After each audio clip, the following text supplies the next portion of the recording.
మా latest videos కోసం మా ఈ తెలుగు న్యూస్ ఛానల్ సబ్స్క్రైబ్ చేసి గంట సింబల్ యాక్టివేట్ చేసుకోండి. రేపే మే 1 గురువారం, మే నెల ప్రారంభం అయ్యే రోజు. మర్చిపోకుండా ఇది తింటే చాలు, నెలంతా ఇంట్లో ధనవర్షం కురుస్తుంది. నెలంతా బాగా కలిసి వస్తుంది. కాబట్టి ఈ నెలంతా సమస్యలు రాకుండా ఉండాలన్నా, డబ్బుకు లోటు రాకూడదన్నా, నెలంతా ఎటువంటి ధనపరమైన ఇబ్బందులు రాకుండా ఉండాలన్నా 1 తారీఖున దీనిని తినండి. అలా తినటం వలన 4 వైపుల నుండి ధనం వచ్చి పడుతుంది. ధన సమస్యలనేవి ఉండవు. చాలా మంచి రిజల్ట్ను చూడగలుగుతారు. ఈ నెల గురువారంతో ప్రారంభం అవ్వబోతోంది. అందులోనూ చతుర్థి తిథితో ప్రారంభం అవుతుంది. ఈ నెలలో చాలా జాగ్రత్తగా ఉండాలి. ఈ నెలంతా ఎక్కువ శాతం కష్టాలే వస్తాయి. అనారోగ్య సమస్యలు వస్తాయి. ఇంట్లో మనశ్శాంతి లోపిస్తుంది.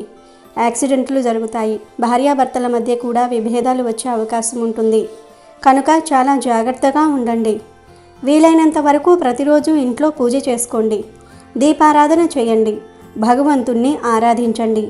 అలా భగవంతుని మీద డిపెండ్ అవటం వలన 100% సమస్యలు రావు. వచ్చినా ఆ సమస్యల నుండి బయటపడే మార్గాలు తెలుస్తాయి. ఇక ఈ 1 తారీఖున అందరూ మర్చిపోకుండా గుర్తుపెట్టుకుని ఈ పదార్థాన్ని తింటే చాలు. ఈ నెలలో మీకు ఎటువంటి సమస్యలు రావు. ధనానికి లోటు రాదు. నెలంతా మీరు సంతోషంగా ఉంటారు. నెలంతా మీ ఇంట్లో ధనవర్షం కురుస్తుంది. లక్ష్మీదేవి అనుగ్రహం కలుగుతుంది అని జ్యోతిష్య పండితులు చెప్తూ ఉన్నారు. మరి ఈ 1 తారీఖున మర్చిపోకుండా ఏం తినాలి, ఏం తింటే నెలంతా ధనానికి లోటు రాదు అనే విషయాన్ని ఇప్పుడు మనం ఈ వీడియోలో వివరంగా తెలుసుకుందాం. అంతకన్నా ముందు ఒక కథను విందాం. ఫ్రెండ్స్, ఫస్ట్ అయితే కామెంట్ బాక్స్లో జై శ్రీరామ్ అని కామెంట్ చేయండి. అలాగే ఈ వీడియోకి ఒక లైక్ కొట్టి మా ఛానల్ని సబ్స్క్రైబ్ చేసుకోవటం మర్చిపోవద్దు. పూర్వం ఒక ఊరిలో ఒక వ్యాపారి ఉండేవాడు. అతను చాలా ధనవంతుడు, గుణవంతుడు, 10 మందికి సాయం చేయాలనే మంచి బుద్ధి కలిగి ఉన్నవాడు. అతనికి 4 కొడుకులు ఉన్నారు. కొడుకులకు పెళ్లి చేస్తాడు. ఆ వ్యాపారి తన భార్యతో, తన కొడుకు కోడళ్లతో కలిసి ఒకే ఇంటిలో నివసిస్తూ ఉన్నారు. ఆ వ్యాపారి తన జీవితాన్ని సుఖంగా గడుపుతూ ఉన్నాడు. అంతేకాదు ఆ వ్యాపారి లక్ష్మీదేవి పరమభక్తుడు. ప్రతి స్త్రీని లక్ష్మీదేవిగా భావించి గౌరవించేవాడు. ఆ వ్యాపారికి ఊరిలో మంచి పేరు కూడా ఉంది. ప్రతిరోజు లక్ష్మీదేవిని చక్కగా పూజించి తర్వాత వ్యాపార పనుల కోసం ఇంటి నుండి బయలుదేరేవాడు. మళ్ళీ సాయంత్రం ఇంటికి వచ్చి లక్ష్మీదేవిని పూజించి కుటుంబ సభ్యులతో కొంచెం సమయం గడిపేవాడు. అయితే కొన్ని రోజుల తర్వాత ఇంటి వాతావరణం మారింది. అందరూ ఒకే ఇంటిలో ఉండటం వల్ల ఇంట్లో చిన్న చిన్న గొడవలు మొదలయ్యాయి. ప్రతిరోజు ఏదో ఒక గొడవ అవ్వటము, వ్యాపారి భార్య తనకు ఆ గొడవ గురించి చెప్పి బాధపడటం జరిగింది. ఇలా కొన్ని రోజులు గడిచాయి. ఇంటిలో మనశ్శాంతి కరువవుతూ వచ్చింది. ఇది వరకు ఇంట్లో మగవారు లేనప్పుడు గొడవలు జరిగితే ఇప్పుడు మగవాళ్ళు ఉన్న గొడవలు జరగటం ప్రారంభమయ్యాయి. వ్యాపారి ఇది వరకులాగా ఆనందంగా ప్రశాంతంగా లక్ష్మీదేవికి పూజ చేయలేకపోయాడు. అయితే ఒకరోజు వ్యాపారి నిద్రిస్తున్న సమయంలో లక్ష్మీదేవి ఆయనకు కలలో కనిపించింది. కలలో లక్ష్మీదేవి కనబడగానే ఆ వ్యాపారి లక్ష్మీదేవిని అనేక శ్లోకాలతో స్తుతించాడు. లక్ష్మీదేవి వ్యాపారితో ఇలా అంటుంది: నాయన, నేను నీ భక్తికి ఎంతో ప్రసన్నం చెందాను. ఇక నేను మీ ఇంటి నుండి బయటికి వెళ్ళవలసిన సమయం వచ్చింది. ఇక నేను మీ ఇంట్లో ఉండలేను అని అంటుంది. ఆ మాటలు విని వ్యాపారి చాలా బాధపడుతూ ఉన్నాడు. తల్లి, నా వల్ల ఏదైనా తప్పు జరిగిందా? ఎందుకని మీరు ఇప్పుడు నా ఇల్లు వదిలి వెళ్ళిపోతానంటున్నారు తల్లి? మీకు తెలుసు కదా, మీరు నా ఇంటిలో ఉండటం వల్లనే నన్ను 10 మంది గుర్తించి గౌరవిస్తూ ఉన్నారు. మీ అనుగ్రహం నాపై ఉండటం వల్లనే కదా నేను సిరి సంపదలకు లోటు లేకుండా జీవిస్తూ ఉన్నాను. నలుగురికి సహాయం చేస్తూ ఉన్నాను. తల్లి, ఇప్పుడు నువ్వు నన్ను నా ఇంటిని వదిలి వెళ్ళిపోతే నేను చాలా పేదరికం అనుభవిస్తాను. అప్పుడు నేను ఎవరికీ సహాయం కూడా చేయలేను. ఇంకా సమాజంలో నా పరువు ప్రతిష్టలు కూడా దెబ్బతింటాయి. తల్లి, దయచేసి నువ్వు నా ఇంటిని వదిలి వెళ్ళిపోవద్దు. నీకు నేను ఏం లోటు చేశానో చెప్పు అని వ్యాపారి పరిపరి విధాలుగా ప్రాధేయపడతారు. లక్ష్మీదేవి వ్యాపారి వైపు చిరునవ్వు నవ్వుతూ చూసింది. చూడు నాయనా, నేను గత 25 సంవత్సరాల నుండి నీ ఇంట్లోనే ఉంటున్నాను. నేను చంచలమైన దానిని. ఇలా నేను ఒక చోటన ఉండలేను అని అంటుంది. దానికి వ్యాపారి, తల్లి, నువ్వు నా ఇంటిలో ఉంటే నేను గుడికి వెళ్ళి అక్కడ పేదవారికి సహాయం చేస్తాను కదా, కాబట్టి నువ్వు నా దగ్గరే ఉండు అని అంటాడు. అప్పుడు లక్ష్మీదేవి, నేను నీ దగ్గర ఉంటేనే నువ్వు దాన ధర్మాలు చేస్తావు, నేను నీ వద్ద లేకపోతే దాన ధర్మాలు ఎందుకు చేయలేవు? చూడు నాయనా, నువ్వు నన్ను ఎంత బతిమిలాడినా నేను ఈ ఇల్లు వదిలి వెళ్ళటం ఖాయం. కాకపోతే నువ్వు నా పరమ భక్తుడివి కాబట్టి నేను నీకు ఒక వరం ఇస్తున్నాను. నీకు ఏం కావాలో చెప్పు నాయనా అని అంటుంది లక్ష్మీదేవి. అందుకు వ్యాపారి, నాకు ఏం వరం వద్దు, నువ్వు మా ఇంటిలో ఉంటే చాలు అంటాడు. దానికి లక్ష్మీదేవి, అలా కాదు, నేను నీ ఇంట్లో ఉంటే ఎలా ధనవంతుడివి అయ్యావో అలాగే నేను ఇతరుల ఇంటికి వెళ్తే వారు కూడా ధనవంతులు అవుతారు. ఈ ప్రపంచంలో నీలాగా చాలామంది నన్ను పూజిస్తూ ఉన్నారు నాయనా. మరి నేను నీ దగ్గరే ఉంటే వారి అందరి దృష్టిలో నా విలువ తగ్గుతుంది కదా. కాబట్టి నేను ఇక మీ ఇంటి నుండి వెళ్తాను. ఇక ఆలస్యం చేయకుండా నీకు ఏం వరం కావాలో చెప్పు అంటుంది.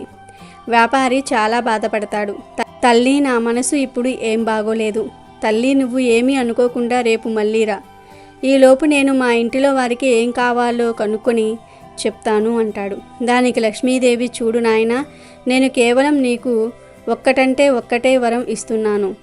జాగ్రత్తగా ఆలోచించి చెప్పు, నేను రేపు వస్తాను అని చెప్పి లక్ష్మీదేవి మాయమవుతుంది.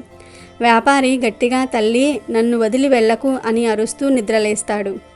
వ్యాపారి కంటి నిండా నీరు ఉన్నాయి. తన పక్కన తన భార్య కంగారు పడుతూ, ఏమయ్యింది, ఎందుకని మీరు ఇంతగా కంగారు పడుతూ ఉన్నారు అని అడిగింది.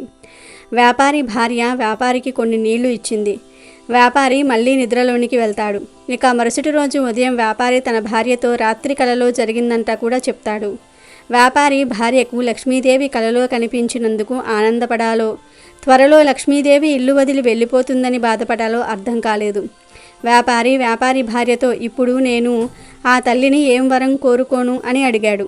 అందుకు వ్యాపారి భార్య, మీరు ఎక్కడ ఉంటే నేను అక్కడ ఉంటాను. నాకంటూ ఎలాంటి కోరికలు లేవు. మీరు ఒక పని చేయండి, మీరు మన నలుగురు కోడళ్ళ దగ్గరకు వెళ్ళి మీకు లక్ష్మీదేవి కనిపిస్తే ఏం వరం కావాలని కోరుకుంటారు అని అడగండి. అందులో ఎవరి సమాధానం మీకు మంచిగా అనిపిస్తే అదే సమాధానాన్నే లక్ష్మీదేవికి చెప్పండి అని సలహా ఇస్తుంది. వ్యాపారి ముందుగా మొదటి కోడలి దగ్గరికి వెళ్ళి, లక్ష్మీదేవి నీకు కళ్ళలో కనిపిస్తే ఏం వరం కోరుకుంటావు అని అడుగుతాడు. దానికి ఆమె, మామయ్య గారు, ఒకవేళ లక్ష్మీదేవి నాకు కనిపిస్తే నేను ఆమెను చాలా వరాలు అడుగుతాను అంటుంది. అలా కాదు, ఏదైనా ఒక్కటే వరం కోరుకోవాలి అని అంటాడు. దానికి పెద్ద కోడలు కొంచెం సేపు ఆలోచించి, మామయ్య గారు, నాకు బంగారం వజ్రాలు కావాలని కోరుకుంటాను. తరతరాలకు సరిపడా బంగారము వజ్రాలు ప్రసాదించమని కోరుకుంటాను అని చెప్తుంది.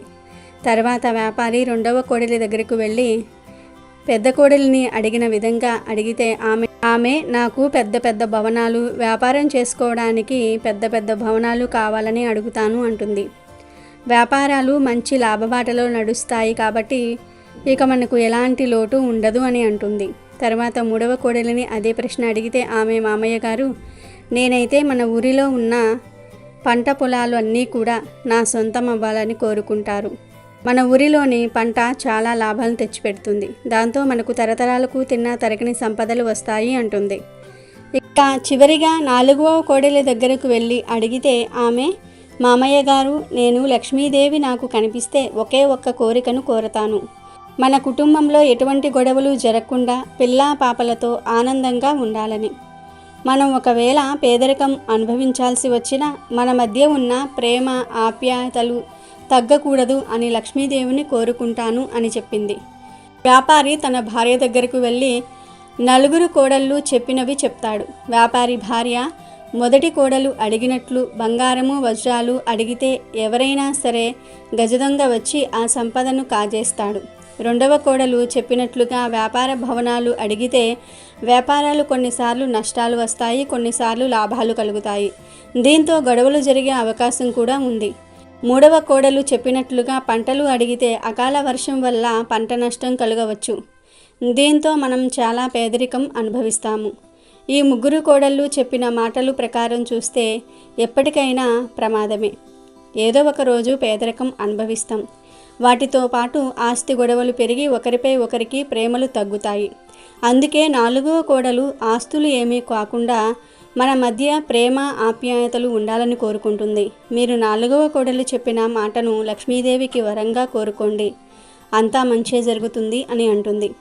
ఇక అదే రోజు రాత్రి వ్యాపారి నిద్రిస్తున్నప్పుడు లక్ష్మీదేవి మళ్ళీ కలలో కనిపిస్తుంది. వ్యాపారి తల్లికి నమస్కరించి, తల్లి, నాకు ఎలాంటి ఆస్తిపాస్తులు వద్దు, నేను పేదరికం అనుభవించినా పర్వాలేదు, కానీ మా కుటుంబంలో సంతోషాలు మాత్రం ఎప్పటికీ ఒకేలాగా ఉండేలాగా చూడు అని కోరుకుంటాడు. లక్ష్మీదేవి, చూడు నాయనా, నువ్వు చాలా చిన్న కోరిక అడుగుతున్నావు, ఇంకేదైనా వరం కోరుకో అని అంటుంది.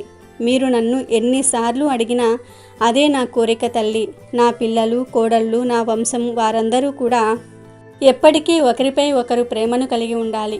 వారు ఎంతటి కష్టాన్ని ఎదుర్కొంటున్నా సరే ఒకరికి ఒకరు తోడుగా ఉండాలి అని అంటాడు. లక్ష్మీదేవి, సరే నాయనా, నువ్వు కోరుకున్నట్లుగానే జరుగుతుంది, నేను కూడా ఇక మీ ఇంట్లోనే ఉంటాను అంటుంది. అందుకు ఆశ్చర్యపోయిన వ్యాపారి, అదేంటి తల్లి, నువ్వు వెళ్ళిపోతానన్నందుకు కదా నాకు వరం ఇచ్చావు, ఇప్పుడు మళ్ళీ ఏమయ్యింది అని అడుగుతాడు. అందుకు లక్ష్మీదేవి, చూడు నాయన, గత కొన్ని రోజులుగా నీ ఇంటిలో శాంతి కరువైంది, గొడవలు పెరిగాయి. ఎప్పుడైతే గొడవలు జరుగుతాయో, ఏ ఇంట్లో అయితే శాంతి ఉండదో నేను ఆ ఇంటిలో ఉండలేను. ఇక నుండి మీ ఇంటిలో ఎటువంటి గొడవలు జరగవు, ఆనందంగా మీ జీవితాన్ని గడుపుతావు అని అంటుంది. వ్యాపారి, తల్లి, ఎప్పుడైనా నేను ఏదైనా పొరపాటు చేస్తే నన్ను రక్షించు, నన్ను క్షమించు అంటాడు. అందుకు లక్ష్మీదేవి, నాయన, నేను చెప్పే మాటలు చాలా శ్రద్ధగా విని అలాగే నేను చెప్పిన విషయాలను అందరికీ తెలియజేయి. కేవలం పూజలు చేస్తేనే నేను ప్రసన్నం అవ్వను.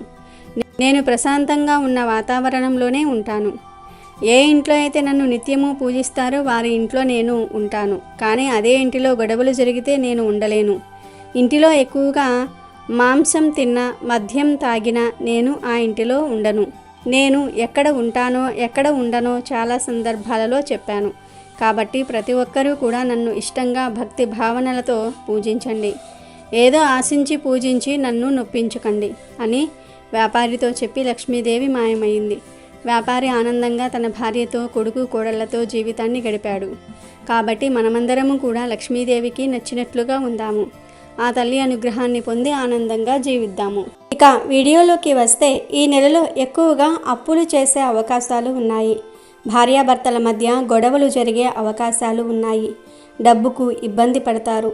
చుట్టాలతో, బంధువులతో, ఇరుగు పొరుగు వారితో గొడవలు వచ్చే అవకాశాలు కూడా ఉన్నాయి. కాబట్టి జాగ్రత్తగా ఉండండి. అంతేకాదు, ఇది వేసవి కాలం కనుక పిల్లల విషయంలో కూడా జాగ్రత్త అవసరం. పిల్లలను ఉదయం 9 నుండి సాయంత్రం 5 వరకు బయటకు పంపవద్దు. ఎక్కువగా కాటన్ దుస్తులను ధరించండి. మజ్జిగను, మంచినీళ్లను ఎక్కువగా త్రాగండి. కూలింగ్ వాటర్ ఎక్కువగా తాగవద్దు. ఇక ఈ 1 తారీఖున ఏం తినాలి, ఏం తింటే నెలంతా కలిసి వస్తుందంటే శనగలు తినాలి. మరి ఆ శనగలు ఎలా తినాలంటే, ముందు రోజే చక్కగా ఒక 1/2 కేజీ శనగలను తీసుకొని నానబెట్టండి. 1 తారీఖున ఈ శనగలను తీసి వాటిల్లో సగం శనగలను బాగా కడిగి ఆ శనగలకు తాలింపు పెట్టండి. ఈ తాలింపు పెట్టిన శనగలను మీ ఇంట్లో దేవుడి ఫోటో ముందు పెట్టండి. అంటే మీరు పూజ చేసుకోగలిగితే పూజ చేసుకొని ఈ శనగలను నైవేద్యంగా పెట్టండి.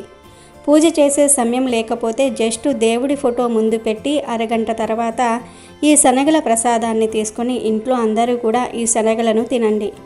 ఈ శనగలను బయటి వారికి పంచకూడదు. కేవలం మీ ఇంట్లో వారు మాత్రమే తినాలి. ఇంట్లో ఎంతమంది సభ్యులు ఉంటే అందరూ కూడా ఈ శనగలను తినాలి. ఇలా తినటం వలన మీ ఇంటి మీద ఆ భగవంతుడి అనుగ్రహం పడుతుంది. మీకు ఈ నెలంతా ఎటువంటి కష్టాలు రాకుండా ఉంటాయి. ఈ నెలంతా మీకు ధనానికి లోటు అనేదే రాదు. ధనవర్షం కురుస్తుంది. లక్ష్మీదేవి అనుగ్రహం కలుగుతుంది. మీకు ఎటువంటి సమస్యలు రాకుండా ఉంటాయి. సగం శనగలతో ఇలా తాలింపు పెట్టుకొని తినండి. మిగిలిన సగం శనగలను మాత్రం ఆవుకు తినిపించండి. గోశాలకు వెళ్ళి పెట్టవచ్చు, లేదా మీ ఇంటి దగ్గరలో ఆవులు ఉంటే ఆ ఆవులకు అయినా సరే పెట్టవచ్చు. లేదు, మాకు దగ్గరలో అస్సలు గోవులు లేవు, గోశాలలు లేవు అనుకునేవారు ఈ శనగలను తీసుకుని వెళ్ళి పక్షులకు కానీ, కాకులకు కానీ, కోళ్లకు కానీ పెట్టేయండి. ఏ మూగజీవాలకు అయినా పెట్టవచ్చు. ఇలా 1 తారీఖున శనగలతో ఈ పరిహారాలు చేస్తే ఖచ్చితంగా మీకు మంచి జరుగుతుంది. ఈ మే నెలంతా మీకు ధనానికి లోటు రాకుండా ఉంటుంది. ధన సమస్యలనేవి రావు. ధన వర్షం కురుస్తుంది. కాబట్టి ప్రతి ఒక్కరూ కూడా రేపు 1 తారీఖున శనగలతో ఈ పరిహారం చేసి శుభ ఫలితాలను పొందండి. వీడియో నచ్చితే లైక్ చేయండి, షేర్ చేయండి, బట్ సబ్స్క్రైబ్ చేసుకోవడం మర్చిపోవద్దు.